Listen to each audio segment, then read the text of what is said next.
Sometimes you may find that you have no heat in the home, and this is very concerning, and this is an emergency situation.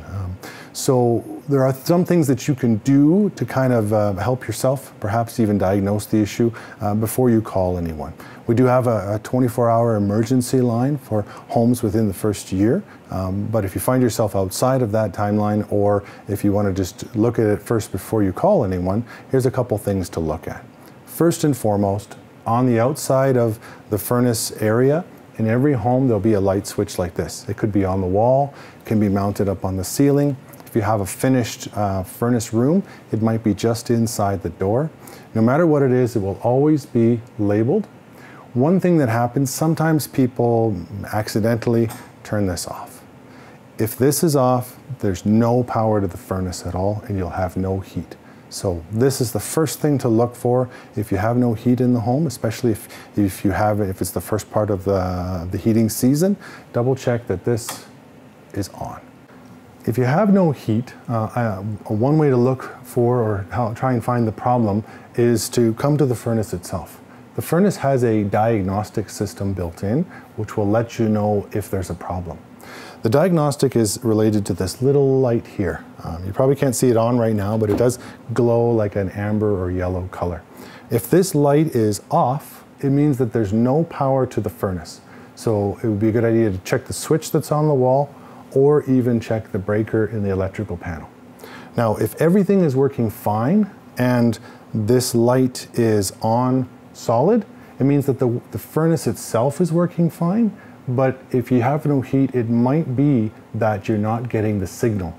Some thermostats have an internal power source, which is powered by the furnace, but others actually use batteries. So if this light is on, but it's still not heating, check the batteries in your thermostat. They might just need to be changed. They may not be powerful enough to send the signal down to the furnace. Now, if there is a problem with the furnace, this light will blink a code at you.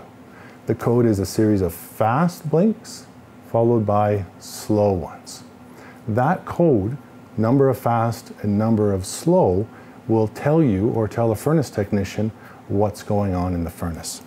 So to find out what that is if you open up the top door of the furnace, there's this little booklet which is glued inside.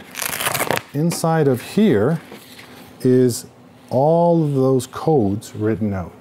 So it'll tell you. Now, you don't necessarily need to know what's wrong, like how to fix it, but knowing what it is very, very valuable because it can help the furnace technician know what parts may be needed. Now, before calling anyone, one other way to kind of help the situation is sometimes the furnace can just get itself into a little bit of a groove. It needs to be reset. Just like your computer or laptop might need to be reset periodically. So if it still has no heat, first thing you do is turn the power off, either with the breaker. Opening the bottom door of the furnace turns the power off, or there's the light switch on the wall. Turn it off, leave it for 60 seconds or something like that, and often the furnace will start to heat by itself. If that doesn't work, then of course you may need to call in a professional.